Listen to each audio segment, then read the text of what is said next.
నమస్తే friends, welcome to my classes. నేను మీ దండు వెంకటరాములు. ఈ వీడియోలో మనం తెలంగాణ రాష్ట్రానికి సంబంధించి degree second semester Sanskrit lesson వైజ్ఞానిక బృహత్ సంహిత అనేటటువంటి పాఠ్యాంశాన్ని ఎక్స్ప్లెయిన్ చేసుకుందాం. చాలా ఈజీ లెసన్. ఈ పాఠ్యాంశాన్ని డాక్టర్ పుల్లెల శ్రీరామచంద్రుడు గారు రచించడం జరిగింది. వారు రచించినటువంటి వైజ్ఞానిక షణ్ముఖం అనేటటువంటి రచన నుంచి ఈ పాఠ్యాంశాన్ని తీసుకోవడం జరిగింది. డాక్టర్ పుల్లెల శ్రీరామచంద్రుడు గారు ఉస్మానియా విశ్వవిద్యాలయంలో ఆచార్యులుగా పనిచేయడం జరిగింది. ఈ పాఠ్యాంశం లెసన్ టైటిల్ చూడండి, బృహత్ సంహిత. బృహత్ సంహిత అనేటటువంటిది వరాహమిహిరుడు రచించినటువంటి ఒక రచన అనమాట. అయితే వైజ్ఞానిక షణ్ముఖం పేరుతో భారతదేశంలో ఉన్నటువంటి అనేక మంది వ్యక్తుల మీద పరిశోధనలు చేసినటువంటి డాక్టర్ పుల్లెల శ్రీరామచంద్రుడు గారు వైజ్ఞానిక షణ్ముఖం అంటే సైన్స్లో ఎక్కువ కృషి చేసినటువంటి, జ్యోతిష శాస్త్రంలో ఎక్కువ కృషి చేసినటువంటి ఒక ఆరుగురిని తీసుకొని వైజ్ఞానిక షణ్ముఖం అనేటటువంటి రచనను చేయడం జరిగింది. అందులో పాణిని గురించి, కణాదుడి గురించి, కౌటిల్యుడి గురించి, ఆర్యభట్ట గురించి, వరాహమిహిరుడి గురించి, భాస్కరాచార్యుడి గురించి ఉంటుందన్నమాట. ఇందులో మన ప్రస్తుత పాఠ్యాంశం ఆ ఆరుగురిలో వరాహమిహిరుడికి సంబంధించినటువంటి అంశం. వరాహమిహిరుడు దేనిని రచించాడు? బృహత్ సంహిత అనేటటువంటి రచనను రాసిండు అనమాట. సో బృహత్ సంహితలో ఏమేమి ఉంది అనేటటువంటి కాన్సెప్టులను మనకు పరిచయం చేస్తూ పుల్లెల శ్రీరామచంద్రుడు గారు ఆ వైజ్ఞానిక షణ్ముఖం అనేటటువంటి రచనలో పొందుపరచడం జరిగిందనమాట. సో ఈ పాఠ్యాంశం నుంచి డాక్టర్ పుల్లెల శ్రీరామచంద్రుడికి సంబంధించినటువంటి కవి పరిచయం షార్ట్ క్వశ్చన్ గాను, అదేవిధంగా సారాంశం ఎస్ఏ క్వశ్చన్ గాను రావడం జరుగుతుంది.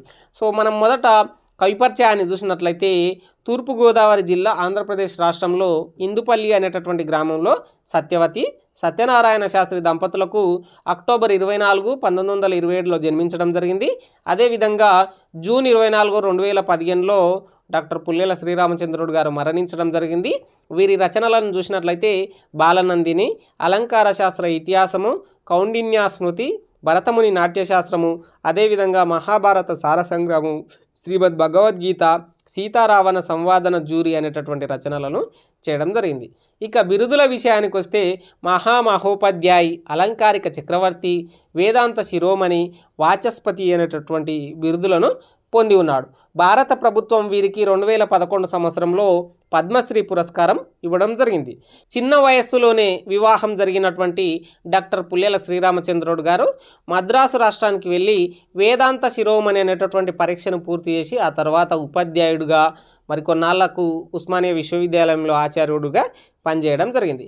ఇంత మాత్రం కవి పరిచయాన్ని మీరు నేర్చుకొని రాస్తానంటే ఇది 5 మార్క్స్లో రావడం జరుగుతుందన్నమాట. ఇక సారాంశం అనేటటువంటిది ఎస్ఏ క్వశ్చన్గా రావడం జరుగుతుంది. లెసన్ టైటిల్ నేమ్లోనే ఉంది బృహత్ సంహిత. మీరు చాట్ జీపీటీని యూజ్ చేసినా సరే, లేదంటే గూగుల్ని యూజ్ చేసినా సరే, వరాహమిహిరుడు రాసినటువంటి బృహత్ సంహితలో ఏమేమి ఉంది అనేటటువంటి కాన్సెప్ట్లను మీరు రాస్తే సరిపోతుంది అనమాట. వరాహమిహిరుడు సుమారు 6వ శతాబ్దానికి చెందినటువంటి వ్యక్తి. ఆదిత్యదాసు అనేటటువంటి పండితుడి యొక్క పుత్రుడు అని చెప్పుకోవచ్చును. వీరు ఉజ్జయిని నగరంలో జీవించినటువంటి వ్యక్తి. పంచసిద్ధాంతిక, బృహత్ సంహిత, బృహత్ ఛాదకం అనేటటువంటి 3 రచనలను చేయడం జరిగింది. ప్రస్తుత పాఠ్యాంశం బృహత్ సంహిత అనేటటువంటిది మన ప్రస్తుత పాఠ్యాంశం.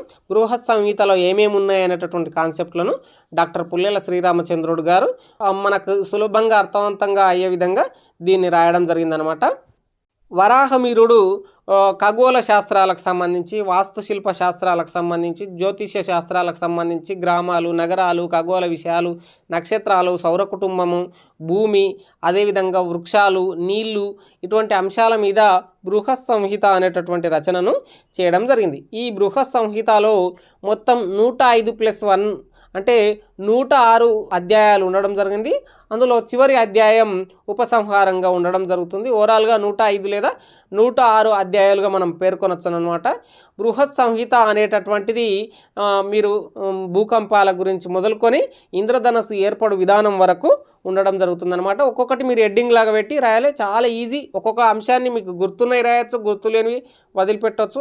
అన్ని అంశాలు ఉండడం జరుగుతుందన్నమాట.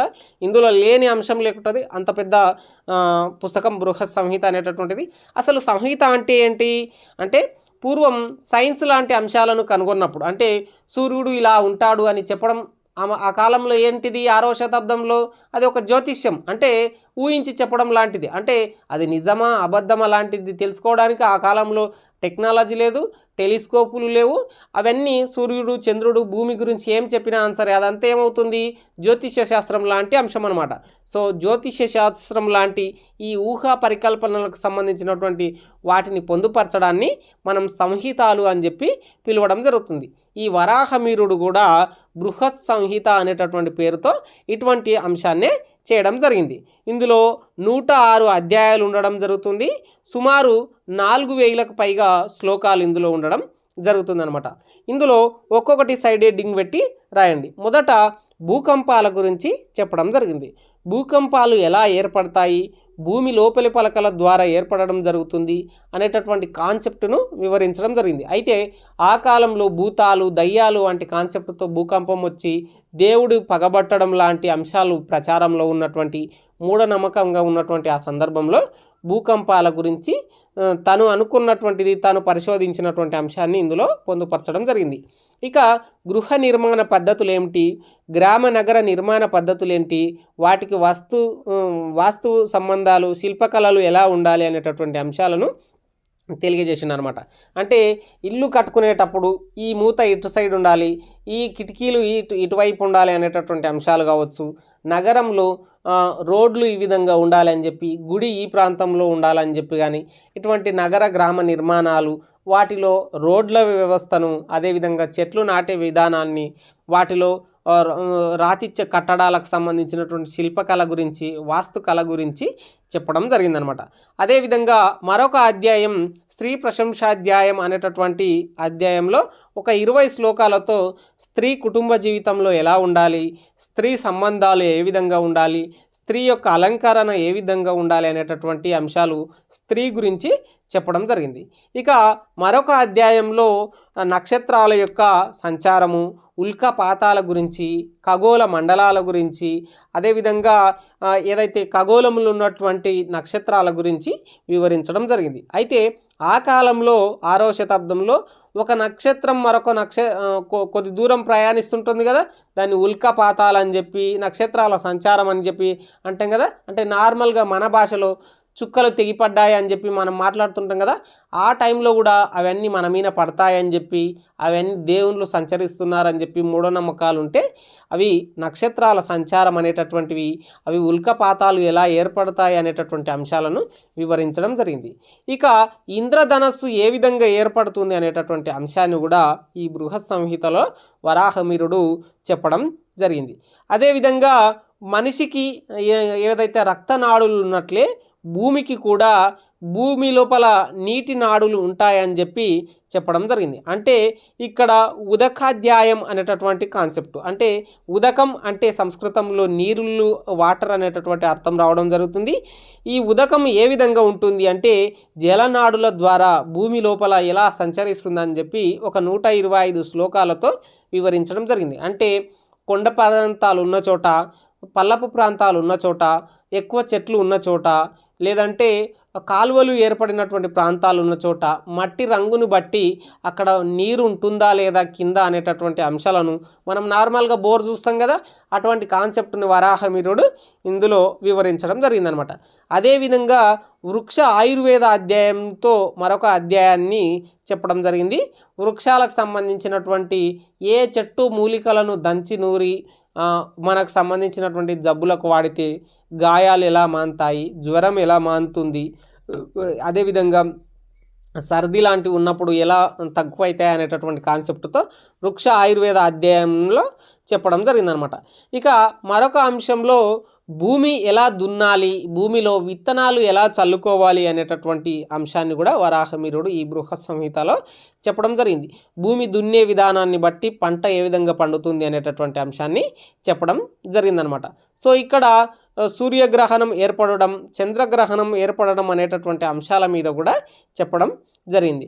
సూర్యగ్రహణం అనేటటువంటిది భూమి సూర్యుడికి మధ్య చంద్రుడు అడ్డం రావడం సూర్యగ్రహణం అని, భూమి చంద్రుడికి మధ్య సూర్యుడు రావడాన్ని చంద్రగ్రహణం అని చెప్పి, ఆ టైంలో రాహు కేతువులు వంటి పాములు మింగడం అనేటటువంటి మూఢనమ్మకాలు ప్రచారంలో ఉన్నటువంటి సందర్భంలో వరాహమిహిరుడు సూర్యగ్రహణం, చంద్రగ్రహణం వంటి అంశాలను తెలియజేయడం జరిగింది.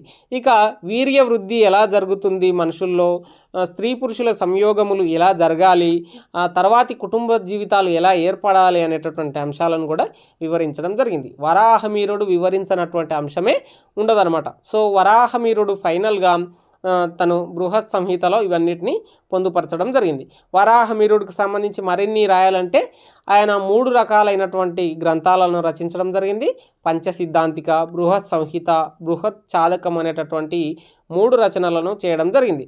అందులో ప్రస్తుత పాఠ్యాంశం బృహత్ సంహిత గురించి ఉండడం జరుగుతుందన్నమాట. ఈ పాఠ్యాంశం ఎస్ఏ క్వశ్చన్ రాసేటప్పుడు వరాహమీరుడు చెప్పనటువంటి అంశమే ఉండదు కాబట్టి మీకు గుర్తున్నటువంటి అంశాలు భూకంపాలు, గృహ నిర్మాణాలు, వాస్తుకళ, శిల్పకళ, వృక్ష, జంతు, అదేవిధంగా ఖగోళ అంశాలు, సూర్యచంద్రులు, సూర్యగ్రహణం, చంద్రగ్రహణం, ఉల్కపాతాలు, నక్షత్రాల సంచారం, ఇంద్రధనస్సు, అదేవిధంగా రక్తనాడుల వలె జలనాడులు ఉంటాయని చెప్పి వృక్ష ఆయుర్వేదాల గురించి, భూమి దున్నే విధానాల గురించి వివిధ అంశాల మీద మీకు తెలిసినటువంటి అంశాలను సైడ్ హెడ్డింగులు పెట్టి నీట్గా ప్రజెంటేషన్ ఇవ్వడానికి ప్రయత్నం చేయండి. మీరు తెలుగులో అయినా రాయొచ్చు, ఇంగ్లీష్లో అయినా రాయొచ్చు, మీకు కంఫర్టబుల్ లాంగ్వేజ్లో ఎట్లనైనా రాయొచ్చు. ఇది ఈ పాఠ్యాంశానికి సంబంధించినటువంటి సారాంశం. ఐ హోప్ మీ అందరికీ అర్థమైందని నేను అనుకుంటున్నాను. Signing out.